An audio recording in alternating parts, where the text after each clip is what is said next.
This is Middle East Brief with Avi Kaner, your daily intelligence update on what actually matters.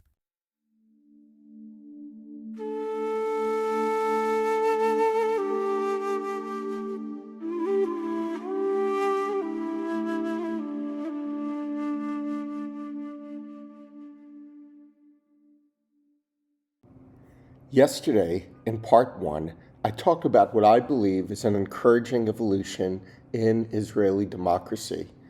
Jewish Israelis potentially voting for an Arab-led party, and Arab Muslim Israelis increasingly considering mainstream Israeli parties, including parties on the right, and voters choosing parties less because of a religion or ethnicity and more because of their beliefs, priorities, and most importantly, their needs.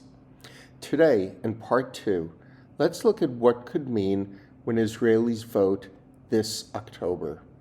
And I want to make something clear from the beginning. This is not about warning that the Arab vote could determine Israel's future. Arab Israelis are Israelis. Their votes are Israeli votes. And just like Jewish Israelis, they don't all think alike.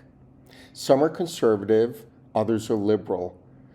Some vote for Arab parties, some vote for mainstream Jewish parties, some don't vote at all. The interesting question is what happens as those traditional political boundaries become less rigid. Israel has 120 members of the Knesset. To form a government, you generally need 61. And with a 3.25% electoral threshold, relatively small shifts in turnout or party support can have enormous consequences. And that's especially important this year. Benjamin Netanyahu already faces a difficult path to another majority. Recent polling suggests that Likud has lost significant support since the last election, and roughly 20% of Israeli voters remain undecided. So yes, greater participation by Arab Israelis could make Netanyahu's coalition arithmetic more difficult. But it could also help him, and that's the fascinating part. Imagine an Arab Muslim Israeli who is religious, socially conservative, supports a strong military, believes in free enterprise, and is deeply concerned about crime. If Likud is able to convince him that it will make his community safer and create greater economic opportunity, why shouldn't he vote for Likud? The bottom line is Likud should compete for his vote, just like every other party should. Now imagine another Arab Muslim Israeli who believes that Mansour Abbas and Ra'am offer the best path to safer streets, better municipal services, and greater investment in their communities. Ra'am should compete for that vote as well. And imagine a third who prefers a centrist party. That is normal democracy. Political parties competing for citizens instead of assuming that they own their votes because of their religion or ethnicity. And this can work in the other direction too. As we discussed yesterday, Yoav Segalovich, a Jewish Israeli and former senior police commander, is considering joining Mansour Abbas and the Ra'am party. Imagine Ra'am beginning to attract Jewish voters because they like particular candidates or policies. Suddenly, the traditional lines become much less clear. Maybe Ra'am gains Jewish voters, maybe Likud gains Arab voters. Maybe centrist parties become more diverse.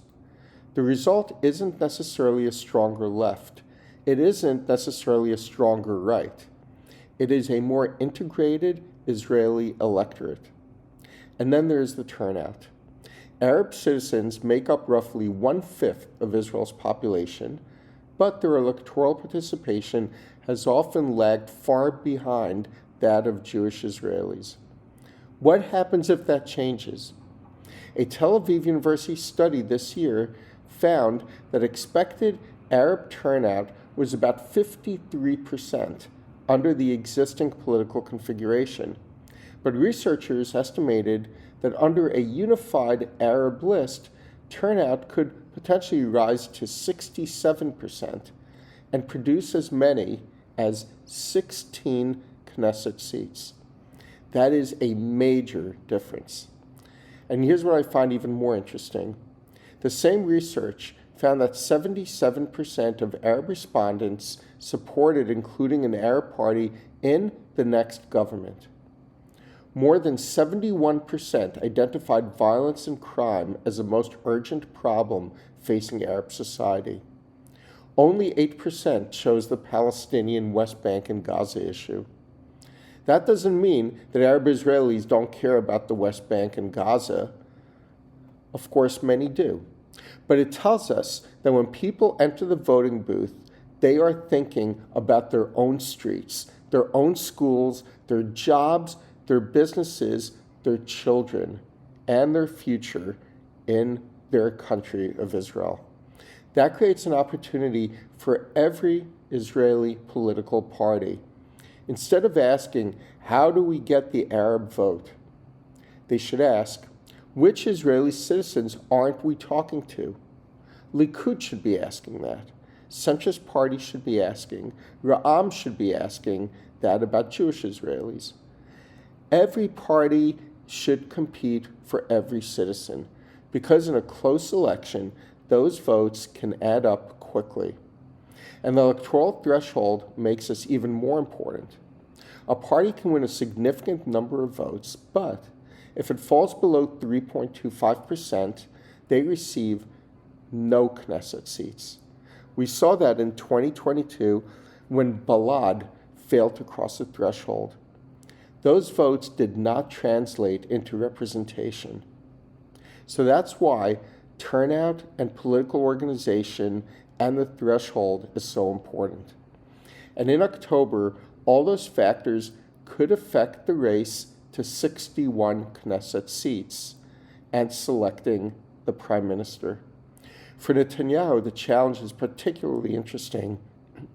If more Arab Israelis vote for Ra'am or centrist parties willing to support an alternative coalition, his path becomes much more difficult.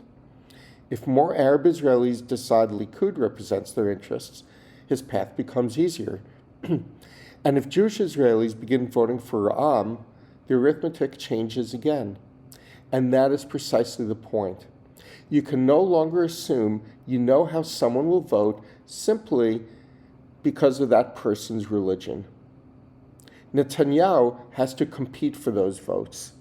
So does Mansour Abbas, and so does every other party leader in Israel.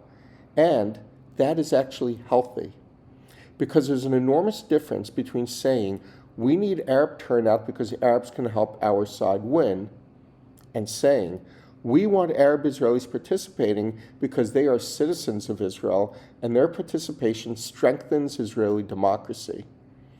I strongly prefer the second. If a Jewish Israeli believes Mansour Abbas represents his interests, vote Ra'am. If an Arab Muslim Israeli believes Likud represents his interests, vote Likud. If either prefers a center, vote center. Make the parties earn your vote. That is how democracy is supposed to work. And maybe this changes who becomes prime minister in October. Maybe it changes only a few seats. Maybe it changes nothing. But I think the long-term consequence is more important. Prime ministers come and go. Coalitions come and go. Political integration, however, can change a country. Israel is approaching 80 years old as a modern state. Its Arab citizens are not outsiders looking into the Israeli political system. They are part of the Israeli political system.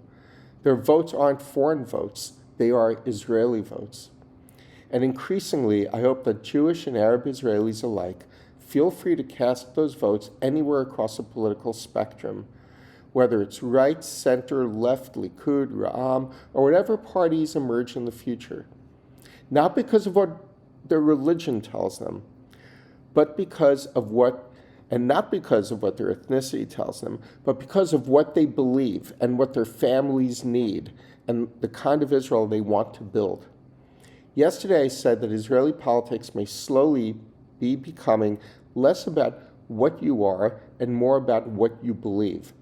October may give us an opportunity to see whether that evolution is beginning to reach the ballot box. And if it does, Israel should welcome it. Because the ultimate measure of integration isn't whether Arab Israelis have enough political power to influence who becomes prime minister.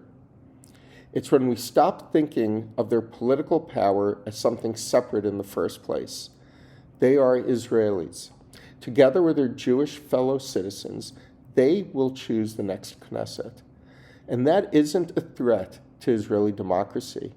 That is Israeli democracy. This is Middle East Brief with Avi Kaner. If you want clarity, not noise, follow and share. Continue the conversation on X at Avi Kaner. Back tomorrow